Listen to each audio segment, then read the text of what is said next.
Let me put on my opera voice, obviously. Maybe I'll sing also. So this is an exercise in mental control because when I recorded this show for Audible, it's 10 hours long. So I can either do that and we could stay here until about 5 in the morning. When I do it in my class, I teach a history of alcohol class. I have to put it down to 2 hours. This is going to be much less. So this is a challenge for me, but I made some quick notes. But let me start with this beautiful thing, which you're probably looking at. I have the same one, in fact, at home, and I do distillation. I don't have this interesting ring around it, but otherwise it's the same. A couple of kind of interesting things. Why does the alcohol win, for one, over the water? Is the alcohol's boiling point is lower. It's 80-something centigrade, water is 100, so that's why this little dial is on there. But does anyone know what this is originally called? This is al-ambik in Arabic. The stuff that comes out is alcohol. So if you're looking for the origins of distillation, it's Baghdad in the 10th century when people are looking for a way to create al-iksir, the elixir of life. Now what they were doing was first, of course, putting wine in there. And the idea was that wine is the most nourishing liquid on earth. It transfers right directly into your blood. It's the most easily assimilated. It's a necessary nutrient. And they were thinking that people whose digestive systems are a little weaker, well, they can't drink so much wine. They can't be nourished so easily. So if we reduce the essence out of the wine, we can make alcohol, and that will be very easily digested, and it will prolong life. And it does. It absolutely does. But my point in saying all this is alcohol is medicine to start with. And it keeps that reputation in all earnestness right up through Prohibition, believe it or not. I mean, someone when I was teaching this course, and someone wrote to me and said, guess what? I have a license from 1923, I think, for someone to be allowed to buy bourbon at a pharmacy. That's where you'd have to go to buy it. And it says, they took it seriously as medicine. It wasn't a joke. So the reason I'm bringing this up is that for most intoxicating substances, they often start out as a medicine and then they gradually slide into being recreational. Sometimes then they get prohibited. Sometimes they get reenacted or revived. And bourbon alcohol is one of those things. Starts as medicine and now it's obviously purely medicinal once we've discovered other drugs. But let me also say a couple of other interesting things about this. So, the big category is whiskey, right? The only real difference is instead of putting wine in there, we're putting a grain in. We're making a kind of beer and then putting that in and distilling it. The hardest part of this that she didn't mention was that if you cooked grain inside a pot over a fire, what would you expect to happen? What would you expect you'd have within a few minutes? Porridge, right? It's going to get thick. That's the hardest part and it makes distilling whiskey so much harder than distilling wine is just simple. You throw it in, you turn it on, and the steam goes up. This you have to catch just right so that the temperature is low enough that you don't have the gelatinization of the grains, and the alcohol will go up and then get cooled in that coil at the bottom. That's really difficult to do. Another kind of interesting thing also that she didn't mention is that the oak char on that barrel, the alcohol actually goes into it and it comes out of it. And the hotter it is, the quicker it goes in, and the cooler it is, the slower. So if you have something in Scotland, say a whiskey that's aging, it can take you 30 years because it's always cold and it doesn't really get in there. If you're in Kentucky, it's going to go in the summer, and in the winter it's going to come out, but that's how it extracts those flavor. And the other fascinating part is you lose a lot every year. It goes right through, goes up, and the angels get it, or even worse than that, the angels actually don't enjoy it. Fungus enjoys it. The place where they store the barrels is called a rick house. These enormous, they look like dirty apartment buildings, essentially, but they're sitting in there, and you have to be very careful because a little spark will make the whole thing explode, and they do sometimes actually explode. But if you look at the outside of them, they're covered in mold, a stuff called baudonia, and apparently this adds to the flavor of the whole place, and you don't want to wash that off. It's eating the alcohol that's seeping out of the whole thing. And it was very funny. I went to a distillery that's in Stockton, right near the campus. I'm actually wearing their shirt today, Sabbatical Distillery. And I said, do you ever have a problem with this mold? And he said, yes, we've got a power washer. We got rid of it yesterday. And I'm like, oh, what a shame. But they said, no one's going to come here if it looks dirty. But that's what it does. So what else did I want to say? The other thing about proof, when the alcohol comes out of this still, it's usually not that high. At least the one that I get doesn't go that high.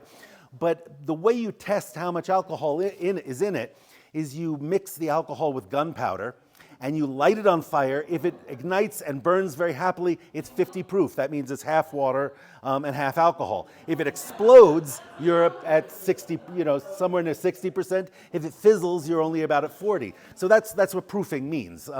Essentially just letting it go. What was the other thing I wanted to say? So let's talk about who brought this to the U.S. because bourbon is an entirely U.S. invention. It was mostly Scots-Irish people who settled on the East Coast, mostly in Pennsylvania, New York, Virginia. They started distilling there. And they were basically they started using corn mostly because wheat doesn't grow very well in the South. And what they have is very low protein content, and they use it in pastries and bread and, why you have white lily bread and things like that there. But the distillers were doing this throughout the colonial era, but they never really caught on for two main reasons. There was a constant supply of molasses coming from the Caribbean, and that was turned into rum in Boston. So rum was very, very cheap up and down the colonies, and of course it was what they fed the sailors and it was the alcohol of choice. And if you lived in cities, you had beer, because beer didn't need to be transported anyway. I think the real invention of bourbon has to do with people moving inland, moving far closer to the Appalachians, and then you don't want to be moving, barrels upon barrels of beer, but one barrel of whiskey is actually very easy to move. And as it turned out, right about at the point, well, obviously we got in a war of, the War of Independence, and we had to borrow a lot of money from France to do that, right? France and England were traditional enemies, and the French wanted to help us out, and we had to borrow from them basically to ran up a whole national debt. When this whole thing was done, George Washington was like, okay, how do we repay the French? And his buddy Alexander Hamilton, you'll know the musicals, Alexander Hamilton told him, just tax the whiskey. It'll be easy to do. And so the people started moving further west to evade taxation, taxed the whiskey, and kept moving further west. And eventually, in 1791, they had an armed uprising called the Whiskey Rebellion, and they said, we are not paying this tax. We've never been taxed before. And, obviously American colonists hate taxation in any form. And this was the first time federal troops were ever called out on U.S. citizens. And the troops came out in great number. They arrested 2 guys and were going to actually execute them. They decided that they weren't mentally stable, so they let them go. But essentially, that was it was put down, and the taxes went in place, and everyone moved in further away into what was then the far western part of Virginia. It's now, of course, Kentucky. So think 80s into the 1790s. There's 2 names primarily that are associated with this. And you've actually probably seen bottles of bourbon labeled Elijah Craig, who's 1784, whatever, and who's the other guy's name? It's Evan Williams, 1783. So they're supposedly the grandfathers of the whole bourbon industry. One was a Baptist preacher, the other was an entrepreneur, basically. And the companies that bear their name now have nothing to do with those original people. They're named after them. They were started in the 40s, and they're after Prohibition. But supposedly, people started making bourbon there for one very good reason. Well, a couple of confluence of events happened. So one of these is clear water along the Ohio River. So water is absolutely essential to making good bourbon. Otherwise, if there's iron in it, it'll come out tasting like iron, whatever. But the Ohio is essential because it flows into the Mississippi. And if you think the moment that Thomas Jefferson was elected, he said, I am taking the tax off of whiskey, you guys, because I want to encourage farmers, and I want, we don't want to be an industrial nation like Hamilton thought. We want to have, small entrepreneurial farmers. We'll be the backbone of the country. And he bought Louisiana, right, from Napoleon. Napoleon actually bought it just a few years before from the Spanish, spent all that money on wars in Europe, but we got Louisiana, and think of the map. You go across Ohio, down the Mississippi, and you can sell bourbon anywhere. So everyone suddenly realized we've got the corn there, we've got the rivers to take it, we've got, the oak was growing all over the Smoky Mountains, the Appalachians are right there. So it became an industry very, very quickly. And it was cheaper to drink alcohol than almost anything else. Finding clean water is hard to do. Beer, if you're not living in a city, is hard to get. Wine, no one can grow, including Jefferson tried very, very hard. So there's a thesis by this guy named Rorabaugh, who said that he wrote a book called The Alcoholic Republic, and he decided that he tried to figure out how much did Americans drink on average. He saw evidence of people drinking at breakfast, drinking midday, drinking in the evening, drinking every time there was an election. The people on campaign would bring barrels of bourbon for people to taste. So he said it was 9.5 gallons per capita for every man, woman, and child over 15. Today it is 0.7 gallons. So we're nothing compared to them. And of course we have a very different idea of when it's okay to drink and, so on and so forth. But that was a very, very big industry for the time. And of course, when that happens, people are encouraged to innovate, to try out new machinery. And this poor, beautiful copper still, this goes obsolete. This is very, very, because every time you do a run, you've got to clean it out and empty it, and you get this sludge, and it's just a real pain in the neck to deal with. So this Irishman, Aeneas Coffey, in 1840-something, what's the exact year? I don't remember what it is. Invents a continuous still. It's called the coffee still. So you put the liquid, the mash, into one side. It runs up a huge column, goes over copper plates, comes out the other side, and you can run it all day and all night. And that's kind of industrializes the whole process. And he's got thermometers and saccharometers and all these new equipment. This is a guy named Oscar Pepper.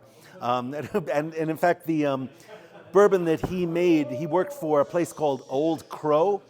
And Old Crow is still around. It's really, really bad bourbon now. It's on the bottom shelf, comes in a big plastic jug, but it is the same company. It's the same one.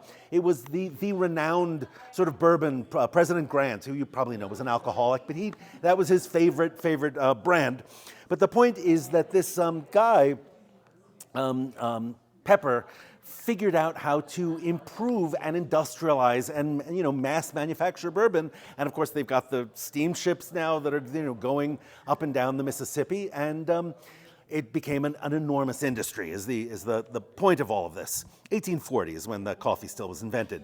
Now what happened is the Civil War, of course, in the middle of the century, and the Kentucky is a border state, so it was not, people think of Kentucky as the South. It wasn't actually, it was the North, but it was occupied by Grant very quickly. All of that bourbon went to the North, and it was taxed for the first time. So all of a sudden, the federal government says, here's this enormous revenue stream. We're not gonna, of course, let this go. We need it for the war effort. And of course, it's been taxed ever since. And that's the classic conundrum, is governments don't want to encourage people to be drunk, but they really want to encourage people to be drunk so they can tax it, right?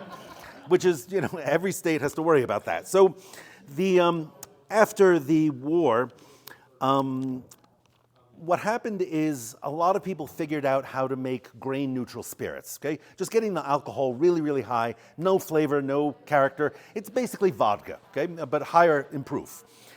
And they would take some regular bourbon and they'd add this stuff to it, and it dilutes the flavor, of course, and dilutes everything. This is called blended whiskey, right? And there was a sort of fear on the part of people who really liked whiskey that they're not getting real barrel-aged whiskey. They're getting this stuff that's cut or rectified and you know what rectification means, the water that you add to the bourbon. And that's actually something that happens by the distiller, right? They don't tell you that when you buy that bottle, actually some of it is water.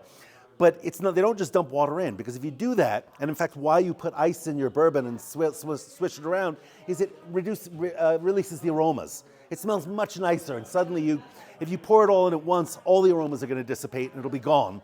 So the idea is you have to drip it slowly into the bourbon, and to mix, even if you're adding just 10% water, it has to happen slow. So anyway, this apprehension increases to such a length that people want to know, how do I have an assurance that my bourbon is real, the real stuff? Some companies said, well, we will put a brand on the side of the barrel. Literally a brand. When we think brand name, that's what it means. A hot iron, you go, psst, you put it on the side, and it says Old Crow, or it says, Old Forester, or whatever. There you go, High Mark Distillery, that's the brand, okay? A brand name. Wasn't quite enough, because if you're an unscrupulous distiller, you can add more water, you can add more, and that you can taste, sort of. You can't really always taste it if they're adding, moonshine to the whole thing and watering it down. So the government came up with this idea around 1870s, 80s, that they would do something called bottled in bond. And what this means is that the government will have an agent who has one key to the rick house, the distiller has the other key, they can't open the place unless they're together. And they open this thing together, they make sure none of the things are tampered, the agent has to watch it while it's being bottled, has to see it be distributed, and it has to be 50-50 proof. So it's half and half liquid and alcohol. And the first one that did that was, I think it was Old Crow, was the first one who was bottled. You can still buy a couple of brands that are bottled in bond. It's a little more expensive, but it assures you there's not other stuff in there, right? This becomes obsolete eventually for a couple of reasons. Every distiller doesn't do it, partly because right over the river from Kentucky in Peoria, Illinois, they are making what they call bourbon. Half of it, or if not more, is grain-neutral spirits. They're using the crappiest corn they can find. They're using wheat that can't be used for bread. And they're making whatever they call bourbon and selling it on the market, right?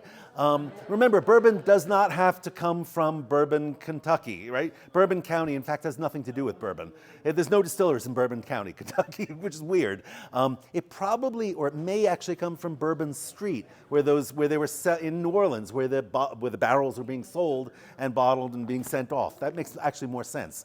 But in any case, apprehensions about this kept growing and growing, and people began to fear about all sorts of additives in their food and adulterants. And you could add burnt sugar syrup to your alcohol, you could add flavoring, you could add cheap, I don't even know whether they had artificial vanilla yet, but you could add anything, because the regulations are not the FDA, so there's no labeling, they don't tell you what's in there, and that's true to this day, right? But the fears mounted to such an extent by one singular book. This is Upton Sinclair's Jungle. You might know he wrote about the Chicago meatpacking industry. He said, I hope to reach people's hearts, meaning that he would find empathy for the plight of workers, and instead I hit them in their stomachs, meaning there were stories of people's fingers getting cut off and getting put into the sausages, and just all sorts of horrible, horrible conditions. And the president at the time, Teddy Roosevelt, said, we are doing something about this. And it was actually a personal thing for him, because he, when he was on campaign with the Rough Riders in San Juan, he had a whole truckload, basically, of bully beef, is what they called it. It went bad. His whole army got sick. And so it was like a personal mission for him to clean up the food. So this happened in 1906, the Pure Food Act. And there's one particular guy, his name is Harvey Wiley, was essential to all of this. You might know him. He led what was called the Poison Squad. I think it was the University of Indiana. And basically he had his students test borax and all sorts of chemicals to see if it would make them sick. And obviously no rules about what you, I like that idea. I want to test this on my students. Just, here, have a little bit. And of course they did get sick. And of course, they made, the Pure Food Act came out of this. But Harvey Wiley was also essential for for defining what is bourbon. The person who actually had to judge this case, fascinatingly enough, is Taft.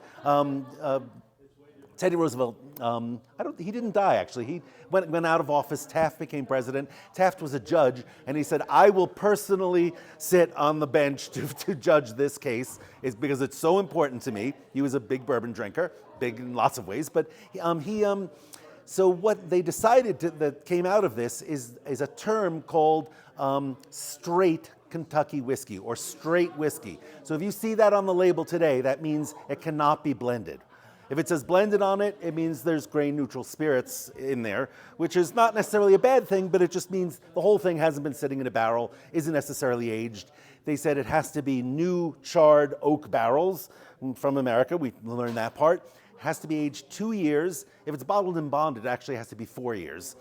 Usually it's quite more. And it can go up to 20 years, something like that. It starts to taste like pencil shavings after a while, but it's it's still bourbon. So all these interesting laws came in. Bottled and bond was still there, but these laws defined bourbon. People assumed it had to come from Kentucky. That's not the case. Bourbon can be made anywhere. In fact, there was bourbon made in Mexico. There still is. It's still bourbon. It's not like champagne where it has that name is a controlled name at all. So what happens? Let me take the story up a little further. You all know 1919, the Volstead Act, temperance. It had been in the works for a long time. It came to pass. In fact, Maine had been a dry state since the middle of the 19th century.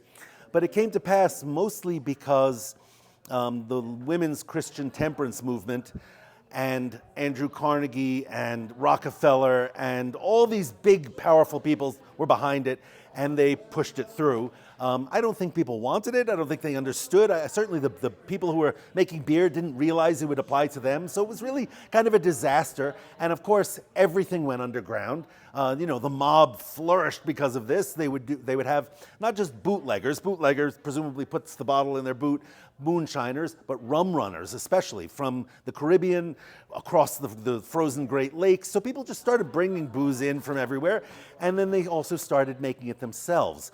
I have, to this day, no idea why they call it bathtub gin. You cannot run this thing in a bathtub. I'm sorry, you have to make a fire, right? That just makes no sense. You can't, it's not a still. Bathtub can't in any way, shape, or form be used as a still. But but there's one and the other part of this that fascinates me is that you could drink bourbon if you wanted. A few houses stayed open. It was illegal to manufacture bourbon. It was illegal to transport bourbon. It was illegal to sell it. Not illegal to consume it. Not illegal to own it. So the president, I think it was President Truman. No, but not Truman yet. Harding immediately bought hundreds of barrels, put them in the White House right before this happened, and said, I just own this. It's mine. I can consume this. But most of the manufacturers started aging much more. They had 12 years to let this sit there. And they did, and they learned that it changes. And if they store it correctly and the rickhouse doesn't explode, then you've got a very, very different product. Because whiskey never had the cash of bourbon, never had the cash of being elitist or expensive or anything. There was no. It wasn't like Scots whiskey at all. So one particular bootlegger I have to mention. His name is George Remus. Supposedly the Great Gatsby is modeled after him, but Remus decided he was going to distill stuff. He was going to he was going to have his own whole troop of trucks to distribute. He was going to he was going to do everything he could to make sure bourbon got around, and paid off everyone in the government to make sure that he could do this. And eventually, of course, they caught up with him. Poor Remus got a little slap on the wrist and 2 years in jail. And his wife said, don't worry, I will take care of the business while you're gone. Nothing's going to happen. It's fine. And Remus's wife hooked up with the guy who sent him away. And they started, and everyone knew this, and Remus spent his 2 years in jail, got out, brought a gun, went up to her in the street and shot her.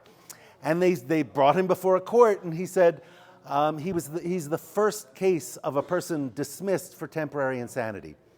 Temporary. I was only insane for that moment, and then I'm fine. So the case was dismissed. Anyway, the weirdest thing is there's a distiller called Reno Distillery that has his ugly mug on the front of the bottle. And I'm thinking, this is a guy you want on the bourbon? Makes no sense at all to me. So, okay, so what happens? You all know the other Roosevelt, FDR, campaigned on the promise of repealing Prohibition. Great president, right? I'm going to tax all of the alcohol, but I'm going to feed that into the whole Works Projects Administration, for the Tennessee Valley Authority, for the Civilian Conservation Corps, for all these works projects. The money was going someplace good. People were like, okay, fine, if we can have our drinks back. And you picture, FDR with his martini and cigarette. He was a drinker. He had in fact, during Prohibition, he had he had this ship that is now parked in Jack London Square in Oakland, but he used to go on the Potomac, and he would sit out there on the water and smoke, and anyway, it was a great story. But he's, so what happens after Prohibition, unfortunately, is every single state got to make their own rules. They decided that the manufacturers could not be the distributors and could not be the sales people. This is a weird exception. Having a tasting room is very recent. In the past, this was totally illegal based on that law. Some states had an 18-year-old's drinking age, some had different. Some states said you can only buy from a state shop, like Pennsylvania. Some cities stayed dry, weirdly enough. In New England, there's still dry cities. Some states said you can't buy alcohol in a grocery store. When I was growing up, New Jersey, there were no wine or beer or anything sold in grocery stores. So we were left with this weird mess. But what it did was support the distributors. And distributors are the people who obviously, the only people allowed to move it from the distilling place to the place of sales. So it's the three are separate. They didn't want monopolies. They didn't want big conglomerates fixing prices and doing that sort of thing. So the effect of all of this also was that most distilleries, most wineries, of course, most breweries closed down during Prohibition. Only the really, really big ones could come back. And there's about 4 after Prohibition that survive. Just a couple of other ones, they're still around, in fact. In fact, all the ones that are, has anyone been to Kentucky? Do you know the trail? There's the Kentucky Trail, a bourbon trail. Heaven Hill has got Jim Beam and a whole slew of other distillers in there. But that's after the war. That's founded fairly recently, and they're the ones who came up with the Elijah Craig and the Evan Williams, whatever those brands to associate with being old. But what happened immediately? Obviously, we had another war, and what people don't often realize is alcohol is used to make munitions. It's used to make smokeless gunpowder. It's used to make rubber. It's used to make the rayon that goes into the parachutes. So there was actually no alcohol production during the war. And just like before, during Prohibition, everyone said, we'll just sit on what we have. Let's let it age. We'll sell what we need to, but let's sit on it. When the war is over, we're going to make twice as much money on all of this. So that's when the aging really, really became enormously popular. But let's stop and think for a moment. What happened after the war? So think of cocktail culture. Bourbon is really difficult to make. It takes a long time. You've got to put it in the barrel. Sometimes it doesn't come out good, right? Vodka is really, really easy to make. You can make it out of any grain, anything. By definition, it is flavorless, colorless, odorless, without any discernible character. Vodka is just alcohol, right? And I don't care what anyone says, tastes Grey Goose next to your $1.99 Trader Joe's. They're the same thing, really, okay? And for some reason, light drinks became popular. Think of the Mad Men era. Think of cocktails. Think of, and the association, everyone looked at the bourbon bottles and said, old granddad? I don't want to be an old granddad. I want to be a hip, I want to be, wear fancy clothes and listen to jazz and drink cocktails and light drinks. So the sales went straight down. Light spirits went straight up, and in the succeeding decades, I would say from the 50s, 60s, 70s, bourbon just tried to remake itself over and over and over again, tried to keep getting new markets. There were a couple of remarkable disasters. One was a clear bourbon, which makes no sense, called Frost, I think was the name. And they made tons of it, put it on the shelves. No one bought it. They recalled it all and actually buried every single last bottle of it. So it would never be found, so there's no trace of it. They don't exist on Earth anymore, which is amazing. And so what most distillers figured out is we can make both. We'll just, if I'm Seagram's, I will have my brand of vodka. I'll have my own rum. I'll own, they started just buying out all these other distilleries. I'll have my own brand of tequila. I'll have a bourbon. And whoever wants whatever, I'm making profit, whatever they choose. And it is still that way, honestly. But the weird thing is, bourbon reinvented itself really remarkably so that they started aging even more and going past 12 years and going up to, gosh, in the case of Pappy Van Winkle, it's 24 years and started charging, more than $100 was sort of the ceiling of what anyone would pay for like a really good real XO cognac or a bottle of scotch. Bourbon said, we're playing with these guys. We're going to put our stuff on the market internationally, and you can bet people are going to buy it because it's now a luxury item, right? So the prices went up. I keep close track of this. The highest price thing I've ever seen, although Louis XIII cognac is about, I think it was $113,000 for a bottle. If you go through the airport at San Francisco, the Chinese shop there, you just walk past, there's a bottle of it sitting there. Hu Tao, which is Chinese, went higher than that, and the cognac houses raised their price. Scotch sometimes comes up that high. There was a bottle, I can't remember what the brand now, but it was $76,000. But bourbon got up there, and people started speculating in it, of course, buying a bottle, putting it away, expecting it to age. It doesn't age, of course, it doesn't matter. But the thing is, they don't actually taste that good. They're not that. I had it when I did this bourbon trail. A couple of friends of mine who were also food writers. We said we have to taste the Pappy, and we did it, and it tasted like wood. It was not that great. I think the sweet spot is somewhere around 7 years, maybe 10 if it's been cold seasons. But when it gets hot, you get all these tannins, and you get that flavor of wood and pencil shavings. It tastes like cedar, really. And so I think that bubble, it hasn't gone away. I predicted that it would actually burst and people would say, no one's buying this stuff. You can still buy very expensive bottles of bourbon, but I think the good part about this whole story is places like this are popping up like mushrooms, right? And it's not super high-end bourbon. It's actually decent stuff. I don't know exactly what they put in it, but I think it's good that it's not all in Kentucky anymore. It's everywhere. There's a distillery near Stockton now. There's every town has distilleries and tasting rooms, and they're good. They don't, a lot of them are still learning and they're figuring things out, and it's not, but it's good that it's not expensive. It should be affordable, I think. So I'll stop there. Thank you.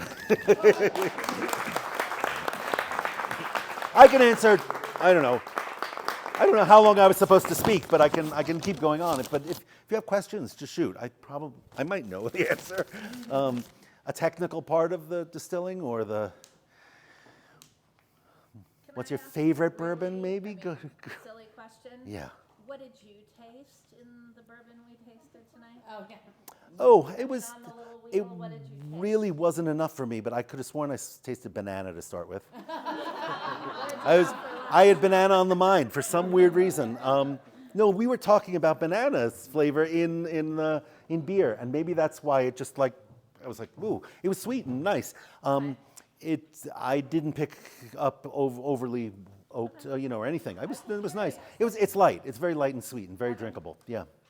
I think what you can taste that this is all corn. Also, I don't know whether people notice that. Usually there's rye in there to add some spiciness, which I like a lot. And some of them use a lot of wheat, like if you have Maker's Mark, that's got a lot of wheat in it, which makes it smoother and sweeter. And there are not many distillers who use the mash bill is the combination that you put in. So it has to be 51% corn, but then you can add rye, wheat. There's one distiller using sorghum. I mean, there's no reason you can't. But all corn is unusual, and it was nice. It was very light. Yeah. Anybody else? Question? Go ahead. What is your favorite bourbon? You're going to be really angry when I say this. It's not my favorite, but the one that I buy all the time is Jim Beam. It's just affordable, comes in a jug, it lasts me a month. And it's because I usually mix it with cocktails. Thanksgiving, I was making a boulevardier, which is 1 part bourbon, 1 part Campari, 1 part vermouth. Perfect drink. Goes with turkey great. And stuffing, and it's beautiful. But it's like a Negroni. So you instead of gin, you're just using bourbon in there. And when you're mixing things with Campari, you don't use expensive, bourbon. But if I'm going to buy something that I really like, Weller is really nice. That's been around all the past century. Old Forester is really good, but Buffalo Trace is lovely, and Buffalo Trace. If anyone goes to Kentucky, go to that distillery. It's this big factory, and I took the tour, and the lady there said, "You want some whiskey right out of the still?" And I said, "Yeah." And she said, "Hold open your hands," and I held in my hands, and immediately they went ice cold, and and it was gone. Evaporated. The second it hit that was the point. It was a joke. She poured it into my hands. It just evaporated because it was pure alcohol. But it's in this big gully where the buffalo used to, cross, and that's why it's called that. And it's good. It's Maker's Mark is good. I mean, I like them all. I'm sorry, that's a bad thing to admit, right? Go ahead, yeah. Janice may have mentioned, and I just forgot, in the podcast course, the great courses. Yeah. If I understand that correct. Do you cover bourbon history in that course? So there's a couple of different things. So there's one food history, which is the exact same course I teach at Pacific, which is the great courses, and it is on Audible, or you can get the video version, and it's 36 lectures. So it's really long. There's also Cooking Across the Ages, which is in my kitchen, cooking everything from Assyrian tablet recipes, Apicius, ancient Greece, all the way up to 1950. But that's a little shorter, but it's in my kitchen. It's just the video. And then there's another series that's just the history of bourbon, and that's only audio. It's on Audible. And what was really weird, and I don't know why this happened, but there's other books about bourbon that are very good that are on audio on Audible. For some reason, this one they made free for a while. So for a couple of months. So there's 1 million people have watched it, which is great. I didn't make any more money from it, but it was like wonderful. Yeah. And it was fun. And it was exactly what I said, but 10 hours. Which is fun. Are we done? Okay, good. All right. Thanks.